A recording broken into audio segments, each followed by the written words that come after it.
Hello दोस्तों, मन्नत की आवाज में आपका बहुत बहुत स्वागत है। अगर आपने हमारे चैनल को सब्सक्राइब नहीं किया है तो सब्सक्राइब कर दें ऐसी दिलचस्प स्टोरीज को सुनने के लिए।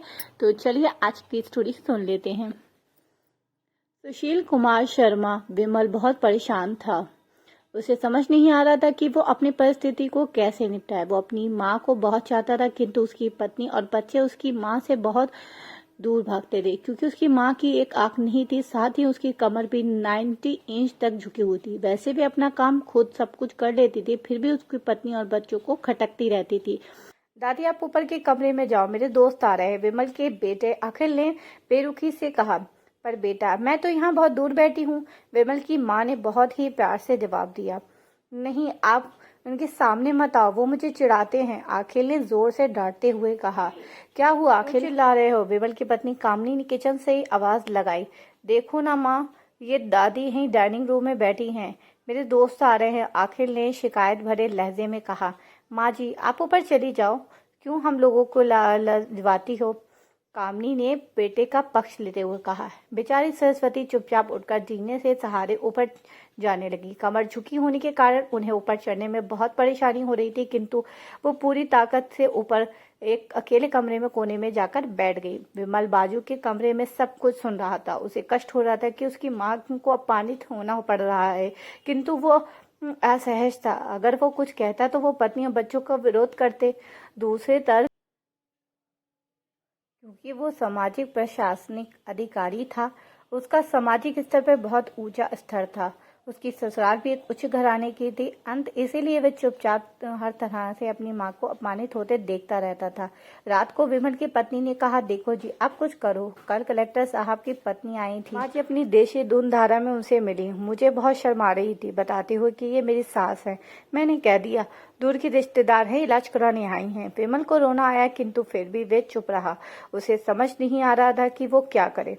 अपनी बेटी की मनस्थिति को सरस्वती अच्छी तरह से जानती थी और बेटी को कोई कष्ट न हो, इसीलिए वह हर बार चुपचाप सह लेती थी। विमल बहुत ज्यादा उदास रहने लगा। एक तरफ परिवार और एक तरफ सामाजिक स्तर पर जीने का प्रतिबंध भी थी, तो दूसरी ओर माँ। आखिर माँ से अपने बेटे की ये हालत देखी नहीं गई। एक दिन उसने अपने बेटे से कहा, विमल, बहुत दिन हो गए हैं, मैं अपने गांव जाना चाहती हूँ, मुझे वहां पहुंचा दो। यहाँ मेरा मन नहीं लग रहा है, किंतु वहां तो कोई नहीं है। तुम्हारी देखभाल कौन करेगा माँ? विमल ने आश्चर्य से पूछा। अरे, सब गांव वाले तो हैं, वो तो तुम्हारी माँ।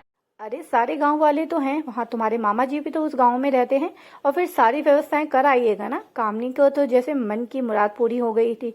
हाँ बेटा, बहुत सही कह रही है, सरस्वती ने लंबी सांस लेते हुए कहा। विमल जानता था कि गांव में माँ की देखभाल करने के लिए कोई नहीं है, लेकिन उसकी पत्नी की जिद के कारण वे अपनी माँ को गाँव छोड़ने का विषय हो गया।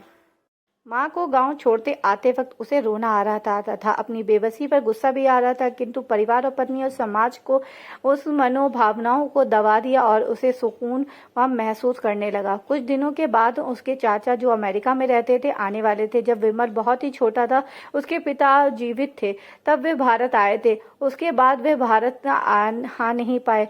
पूरा परिवार, आस पड़ोस बहुत उत्साहित था। अमेरिका से विमल के चाचा आ रहे हैं। डॉक्टर रामेश जैसे घर ही एक कदम रखा ही था, सबने मिलकर बहुत ही उत्साह से उनका स्वागत किया।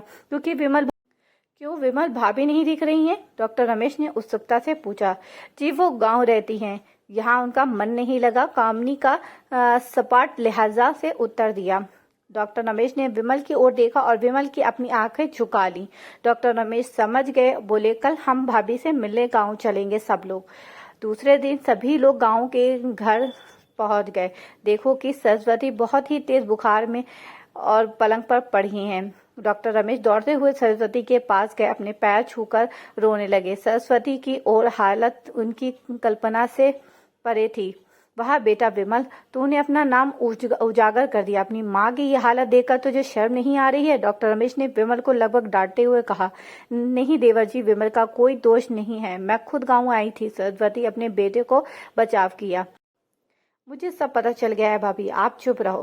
क्यों बहू, तुम्हें अपनी सास की क्रूरता पसंद नहीं आई? समाज में तुम्हें नीचा देखना पड़ता है ना? डॉक्टर रमेश ने कामनी की ओर व्यसन से देखा। कामनी निरुता से होकर विमल की ओर देखने लगी। आज तुम जिस सामाजिक स्तर पर हो वह उन्हीं संघर्ष की देने की है। और बेटा विमल, तुम शायद मालूम ना हो कि बचपन में जब तुम 1 साल के थे, जब एक छत से गिरने के कारण तुम्हारी एक आंख फूट गई थी और रीढ़ की हड्डी भी सामान्य नहीं थी, तब तुम्हारी माँ ने अपनी आंख और अपनी बोन मैरो देकर तुम्हें सुंदर स्वरूप दिया। कामनी बेटा, अपने सालों संघर्ष करने से सामाजिक स्तर अधिकारी बनाया और एक महान औरत का किरदार अदा किया। तुम लोगों ने ये दशा कर दी उनकी, तुम्हें ईश्वर भी माफ नहीं करेगा। डॉक्टर रमेश ने आंखों में आश्चर्य धारा बह रही थी। जब भाभी, आप मेरे साथ अमेरिका जाएंगी, आप स्वास्थ्य लोगों के साथ बीच में नहीं रहेंगे, डॉक्टर रमेश सरस्वती से कहा। विमल तो काटो खून ही नहीं था। डॉक्टर रमेश जो अपने चाचा थे, उन्होंने राज बताया तो विमल को लग रहा था कि सब सारा पापी वही हैं और वही सब चीज के जिम्मेदार हैं। वे दौड़ता हुआ गया और माँ सरस्वती के कदमों से लिपट गया। माँ, मेरा अपवाद है, मैं जानबूझकर चुप्पी साधा रहा, आपका अपमान करवाता रहा, सिर्फ आप अपने घर चलो। विमल बहुत ही उत्सुकता से रोने लगा। अपनी पत्नी और बच्चों को देखा। कामनी को बहुत ही पश्चाताप हो रहा था, किंतु वे हिम्मत नहीं कर पा रही थी कि सरस्वती से माफी मांगे। सरस्वती से कामनी की मनस्थिति समझ गई थी, इसलिए पुकारते हुए कहा, पास आओ बहू।